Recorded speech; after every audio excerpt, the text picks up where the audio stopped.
Welcome to the Reality Revolution. I'm your host, Brian Scott. In this episode, we are going to talk about the reincarnation of the violent prophets. Now, that title may seem a little bizarre, but we're actually going to talk about who Jesus was in his past life, if there was reincarnation. The story of Elisha and Elijah in the Bible, and the startling revelation from Paramahansa Yogananda that Elisha could have been the previous life of Jesus, and that Elijah was the previous life of John the Baptist. When I read this, I was fascinated by it, because when you know the story of Elisha and Elijah in the Bible, to me, it's like the craziest part of the Bible. To me also, in my own opinion, would appear to be clear evidence of extraterrestrial intervention going on in the Bible. The stories about Elijah and Elisha are about the violent prophets in the Bible.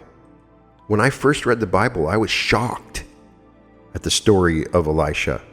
I thought it was unacceptable to me that God, as his prophet, would have had somebody that was so violent. And then for Paramahansa Yogananda to say, well, that was Jesus in his next incarnation, is completely mind-blowing to me. So let me talk to it with you, and maybe it's all wrong. We can always look at the Joseph Murphy interpretation that nobody reincarnates, and that there are definite passages in the Bible that there is no reincarnation. But there's also a discussion that there is reincarnation. And in particular, if it was an intention of the writers of the Bible to imply that Elisha and Elijah were then reincarnated as John the Baptist and Jesus, is interesting in their conception and their similarity. There's so much to this. What we know from the Law of One material is that an entity called Yahweh from the Confederation helped a small number of Martians right before it was destroyed many, many thousands of years ago. Actually, millions and millions. We have no confirmation of the exact time. At the end of that planet's life, according to the Law of One, they took a group of them and moved them to the Earth. This entity was a part of the Confederation. And then later, another entity came along, calling itself Yahweh, and essentially used its power in a violent and very polarized negative manner, which influences parts of the Bible. We have this angry God that shows up in the Old Testament that may have been related to this entity that's talked about in the Law of One. And perhaps this entity was simply an extraterrestrial intelligence that was working with a small number of people on the planet and had advanced technologies that made it appear that people were godlike. But maybe the experiences of these people were so profound because of the immense violence that occurred, that in their reincarnative life, they had a greater understanding of the lessons of love, and it was transformational. I don't know. But let me tell you what I know so far, what I've been able to come together with. Paramahansa Yogananda in the second discourse says that as every human being has undergone many lifetimes to fashion his present nature and condition, an idle curiosity often imposed itself on my mind as to what incarnations Jesus must have passed through in order to reach Christhood.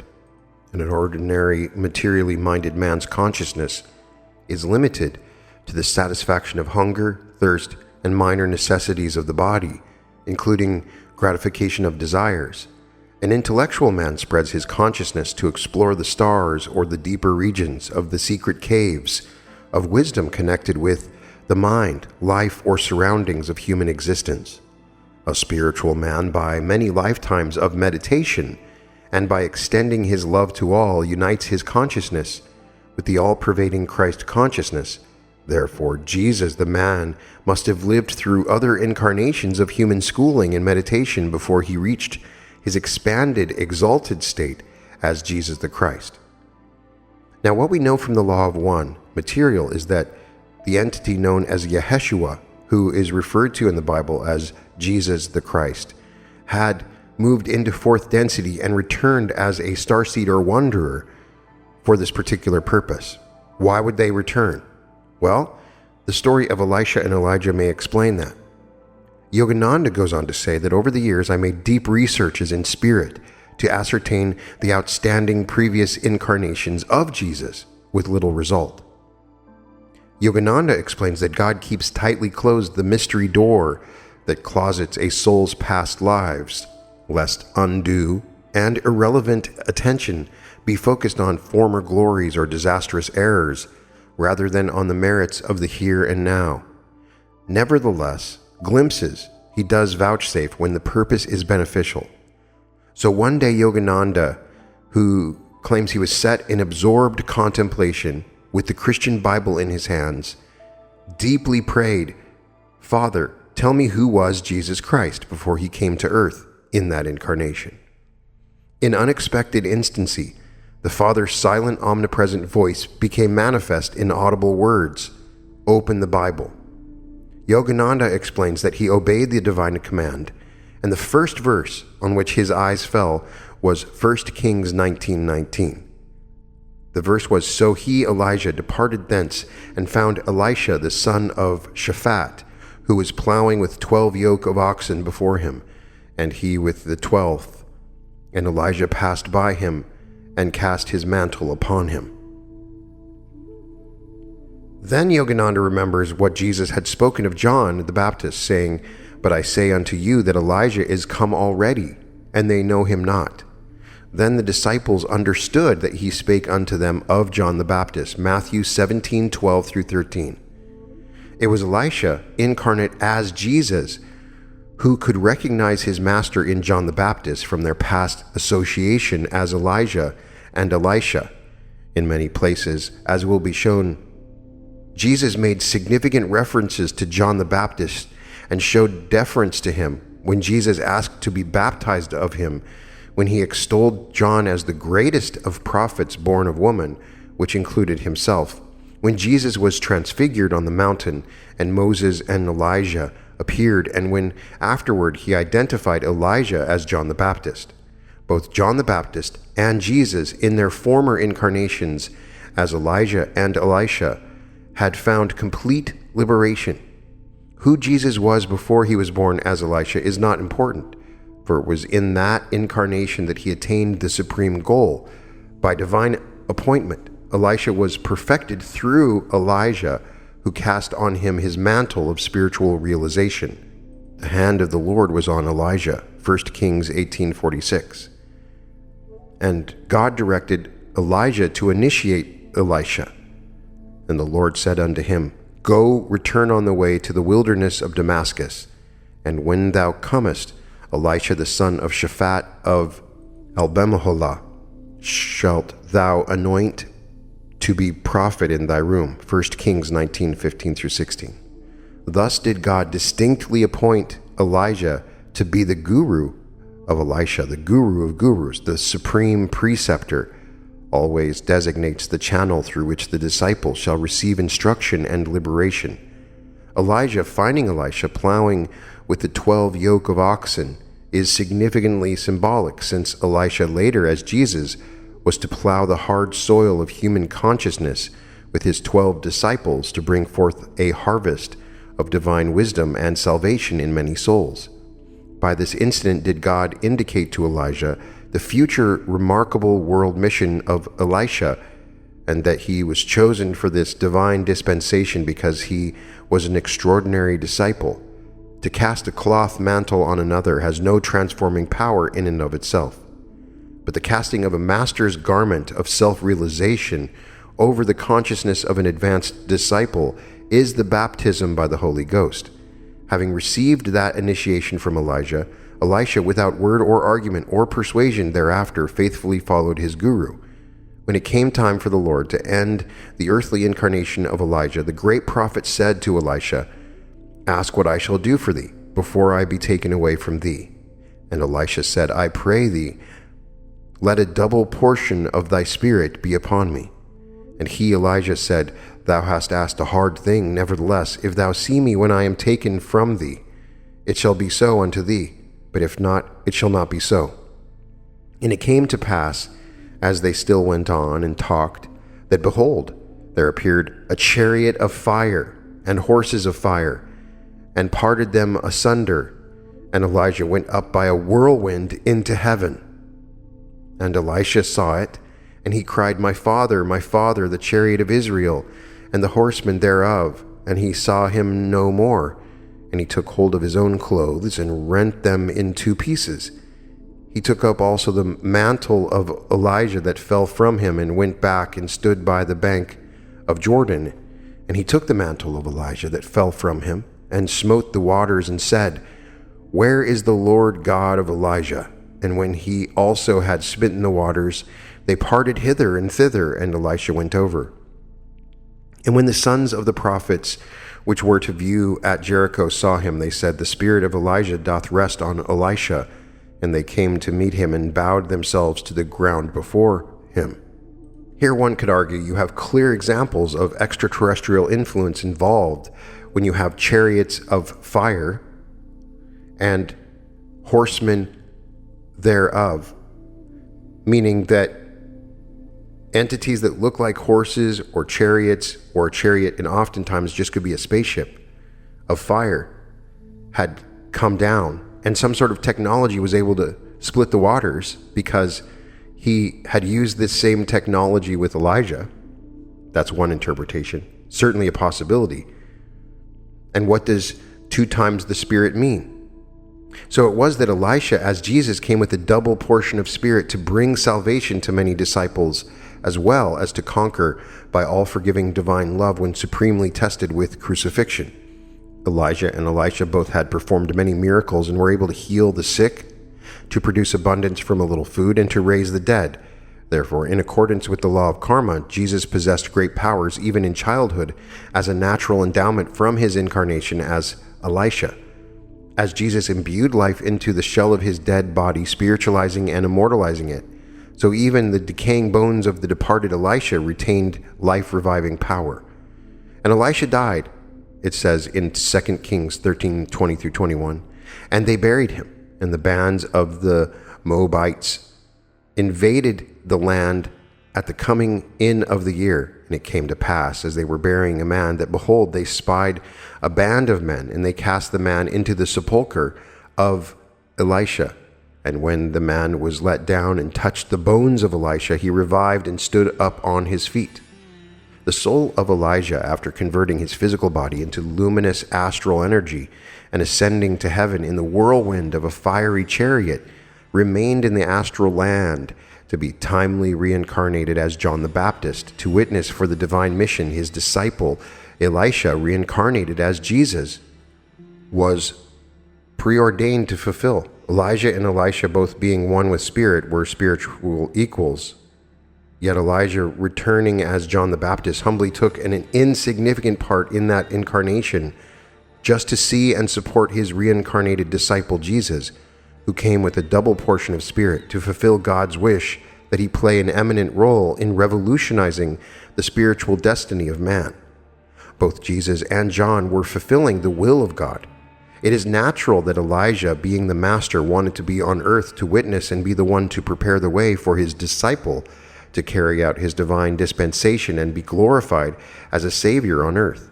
A noble father is never jealous of his son's glory, but rather takes pride if the son surpasses his own repute in the eyes of the world.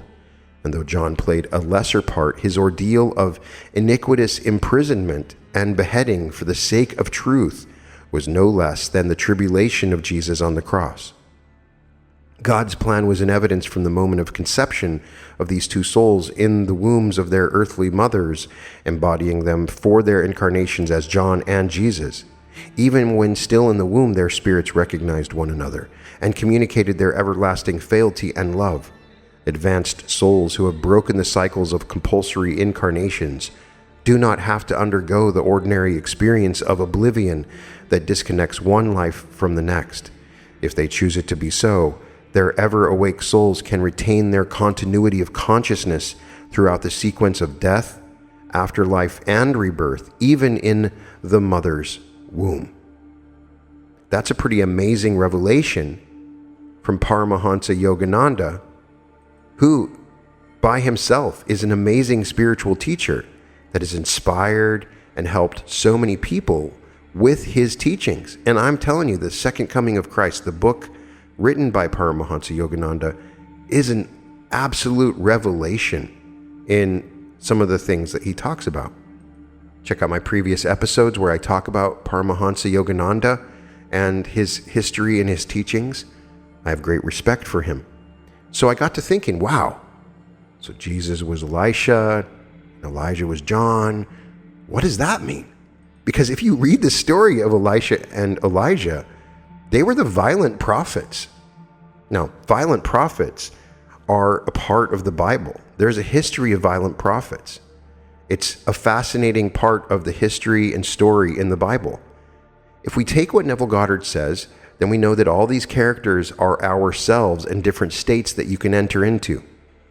But I didn't understand that when I first read it. I thought this was actually saying that God was this violent, angry entity, when in fact we are all God. And yes, we are angry and violent. It is a part of our learning about the lessons of love. Now, along with being personally involved in the death of other human beings, the former prophets were super involved in power politics. They anointed kings that they chose were instrumental in deposing those who did not meet their approval. When you follow the politics of the Bible, that's what is going on with these different prophets. You can look back at the prophet Samuel, who lived circa 1100 BC. He chose the king of Israel. He was Saul of the tribe of Benjamin. Samuel was also the first major prophet reportedly to have deliberately murdered a man. The Bible reports that he cut King Agag to pieces in front of the altar. Agag was the king of the Amalekites and the only survivor of a war of extermination initialed by the prophet Samuel. Total genocide initialed by that prophet. The prophet had gone to King Saul, demanding a war against the Amalekites and reminding him how he got to be king. "I am the one whom the Lord sent to anoint you king of his people Israel," Samuel said. "Now listen to what the Lord Almighty says. He is going to punish the people of Amalek because their ancestors opposed Israelites when they were coming from Egypt. Go and attack the Amalekites and completely destroy everything they have. Don't leave a thing. Kill all the men, women, children, and babies, the cattle, sheep, camels, and donkeys." When I'm reading this, when I'm reading the Bible for the first time, I'm just shocked. Neither the Bible nor any of its commentators give any reason why God would demand the extermination of the Amalekites for something that had taken place 400 years before. Imagine what would happen if certain races were to be punished by what their ancestors did 400 years before in the present day. Yet this is done by a prophet of God in the Bible. Not only had it taken place centuries earlier, but the Amalekites had been defeated by the Israelites at the time. They didn't win and dominate the Israelites, they lost. So scholars revert to the explanation that we cannot always understand, the unfathomable will of God. In his commentary, Adam Clarke had this to say about the prophet's demand for the annihilation of the Amalekites. Nothing could justify such an exterminating decree but the absolute authority of God. This was given. All the reasons of it we do not know, but this we know well, the judge of all the earth doth right. It seems not to have occurred to Clarke, who is like many Bible commentators or other Bible scholars, that it might have been just a lust of power and not the authority of God that demanded the extermination of an entire people. When the prophet is saying, this is what God says, Sometimes we need to be a little bit suspicious, especially when it involves violence and war, and we've seen it throughout our history, and it's in our Bible. In the background commentary, they characterize Samuel's demand for extermination as a divine mission, since the warfare was commanded by Yahweh and represented his judgment on Israel's enemies.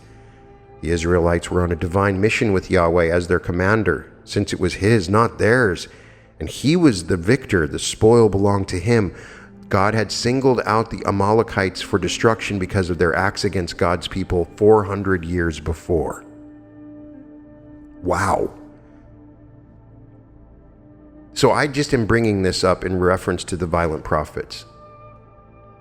We know that we have these violent prophets from before, but Elijah and Elisha were one of them. They were the violent prophets. 200 years after the death of Samuel in 855 BC, the prophet Elijah makes his biblical appearance. Much had changed during those centuries. The United Kingdom that had come into existence under King Saul and had entered its golden age of prosperity under the leadership of David and his son Solomon. But when King Solomon died, the excesses and injustices of his reign led to a bloody civil war. When it was over, that United Kingdom had been divided into two separate nations. The northern kingdom was known as Israel, and southern kingdom of Judah had its capital city at Jerusalem. Elijah was a prophet of the northern kingdom of Israel who came into prominence at a time when the country was suffering from a prolonged drought.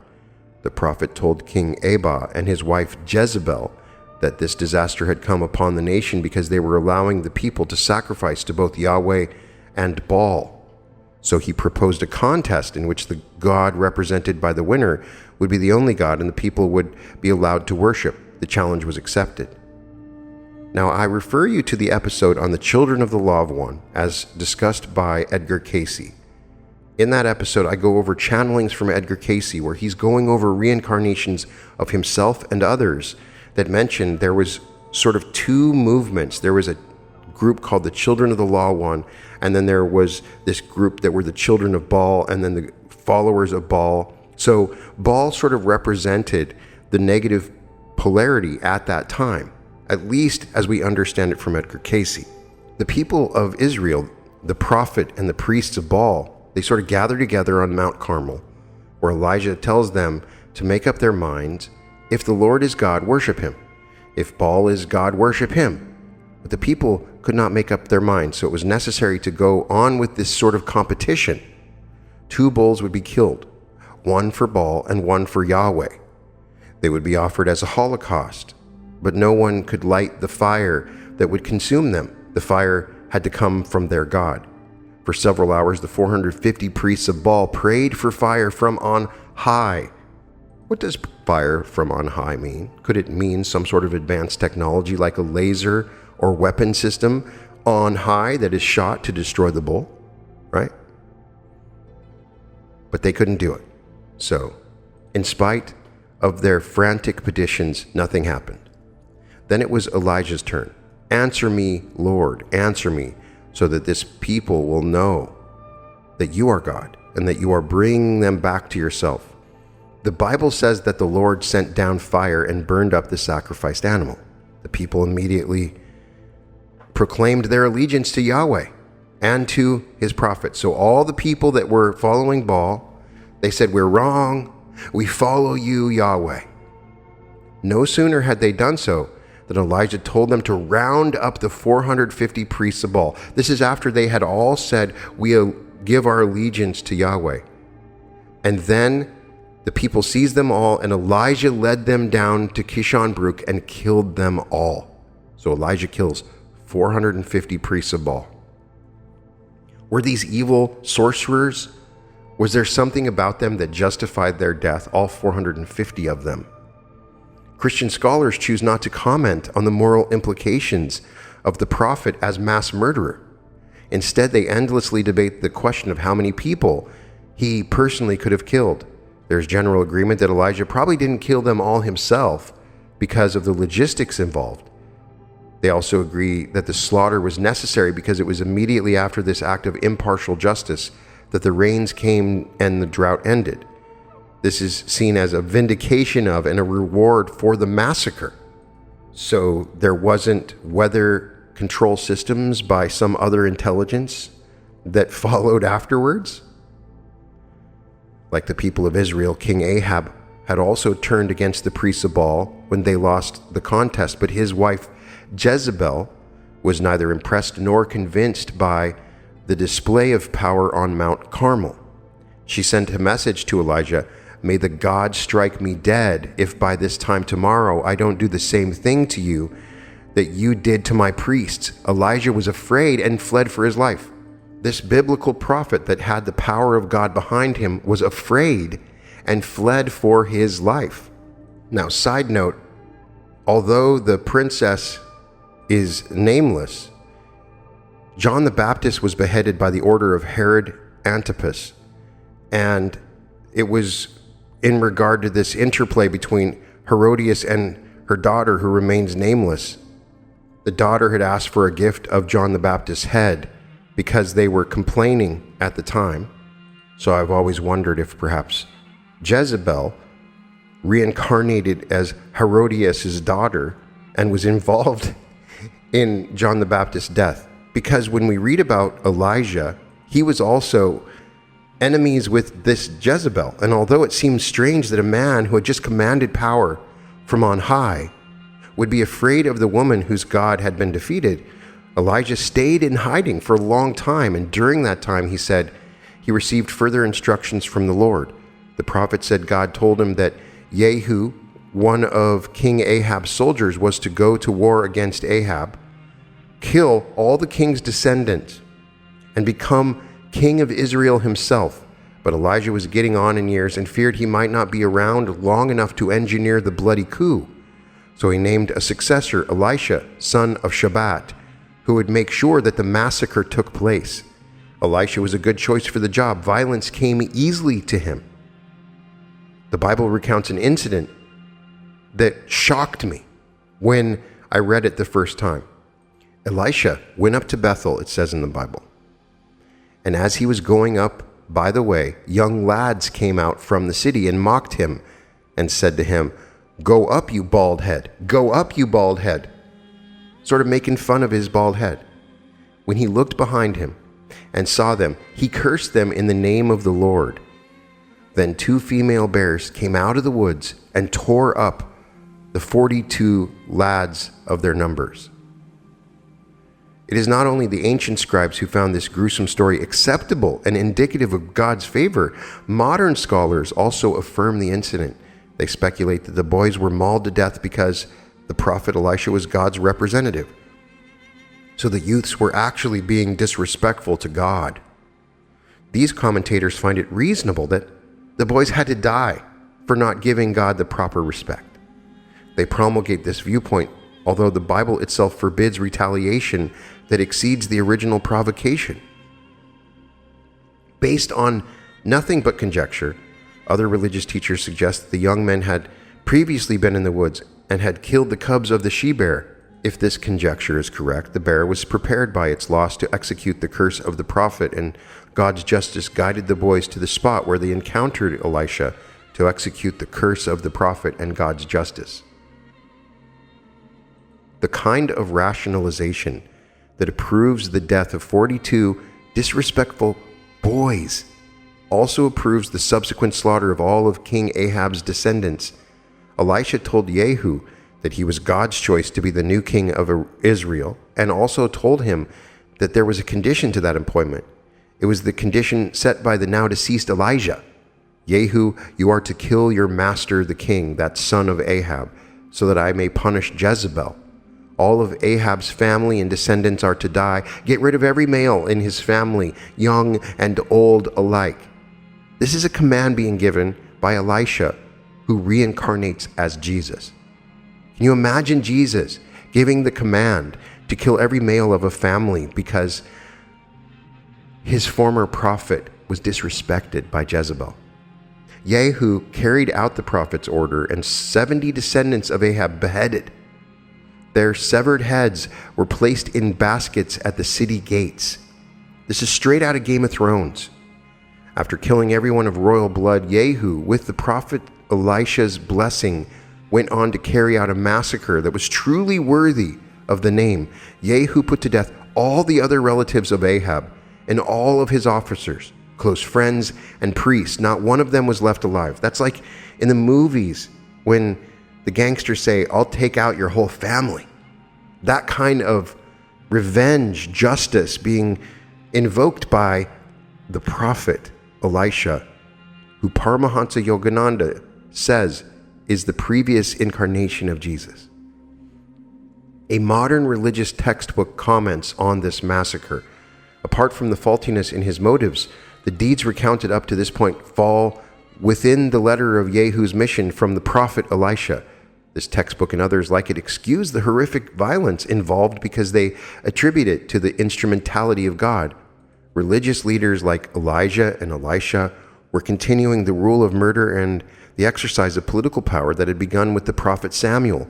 So it was accepted at that time that the prophets could be violent because of Samuel being from a previous generation of prophets. Yet even as this travesty of godliness seemed to reign supreme, the age of the latter prophets was being born. The 8th century BC inaugurated an era of spiritual and moral evolution in Judaism that struggles continue in our own day. It was a giant leap in consciousness that seemed to emerge full-blown in the teachings of the latter prophets of Israel.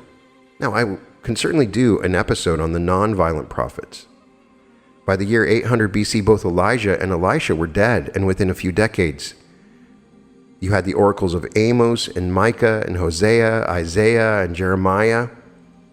But of all those prophets, it's these violent prophets that Yogananda says were the reincarnation.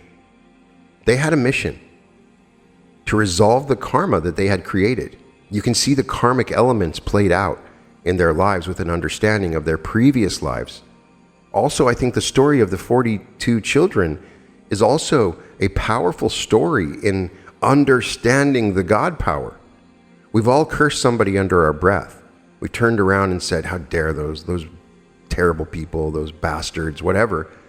And maybe at some point in time, if we had the God power at an amplified level like Elisha did, 2 times the spirit with Elijah's spirit added on, then even just muttering under your breath could kill. And that there is this dangerous power of imagination without love behind it. Can you imagine the guilt that you would feel if you had killed 42 kids?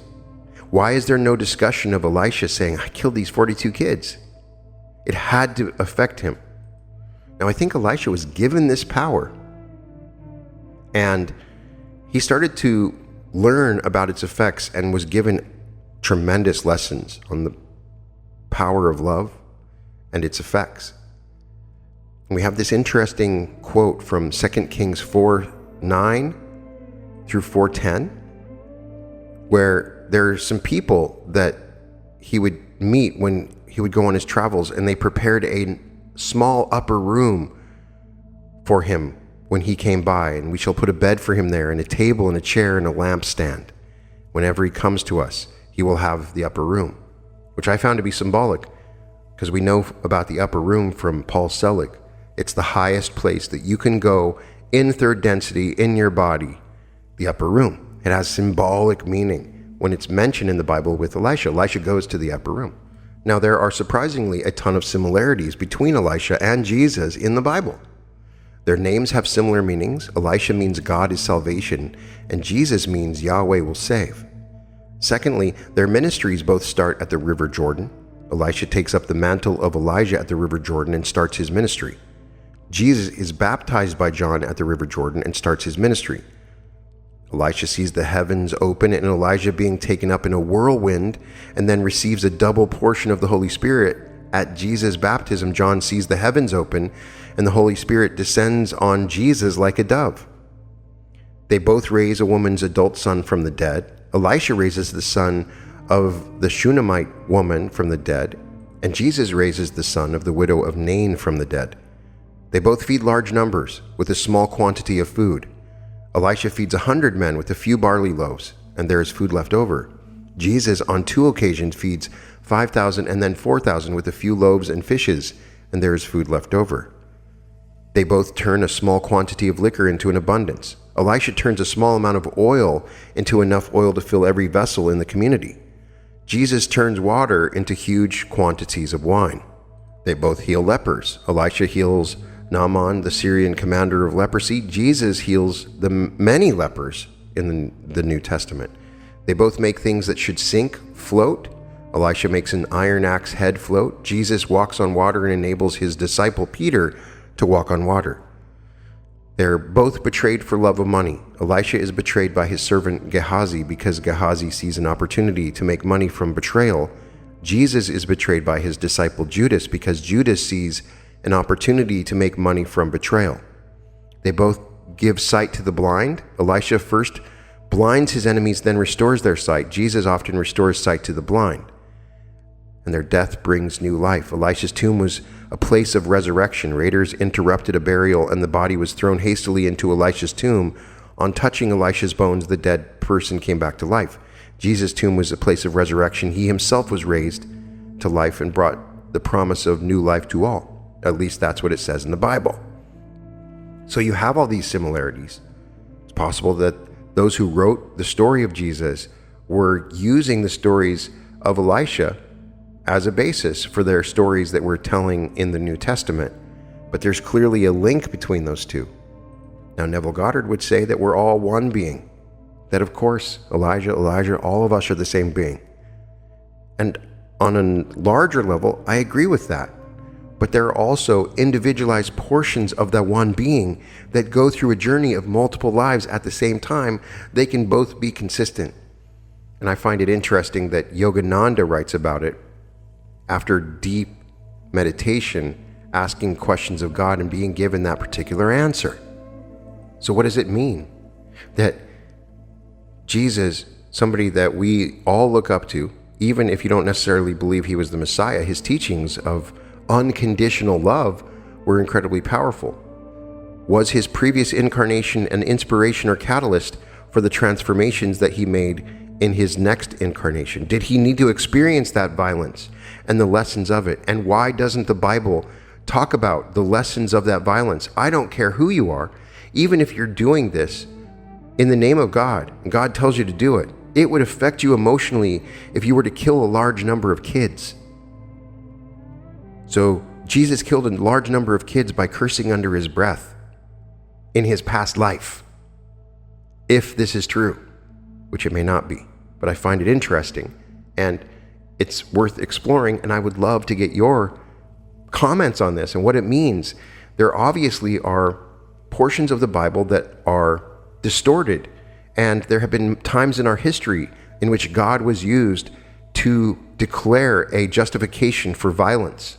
And it's in the Bible, and it's happened in our normal lives all the time. We've had wars that have been fought over our belief in gods and religion. So we see that in the Bible. It's always been done. But then there's this subtle little story about Elijah and Elisha being reincarnated beings that come later in the New Testament. I don't know if it's true. I'm fascinated by stuff like this, and I'd love to get your impressions of it.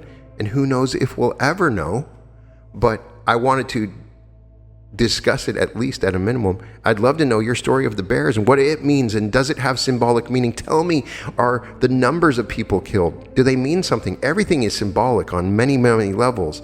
I would love to be sitting in this room and asking Joseph Murphy and Neville Goddard for their explanation of the bear story from their perspective. And what do you think they would say about those stories, the story of Samuel, and what all that meant? You can find all episodes of The Reality Revolution at therealityrevolution.com. Be sure to check out my lovely art at www.newearth.art.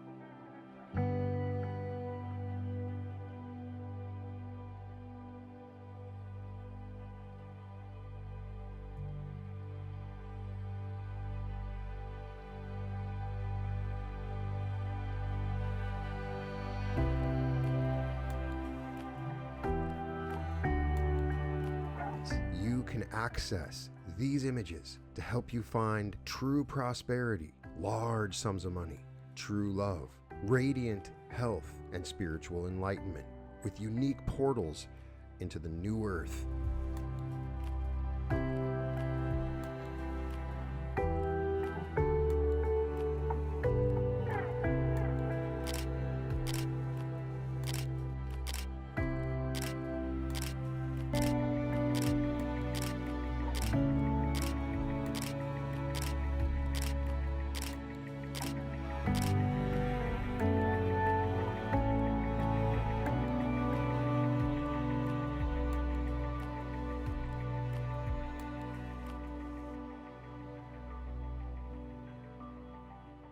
And welcome to the reality revolution.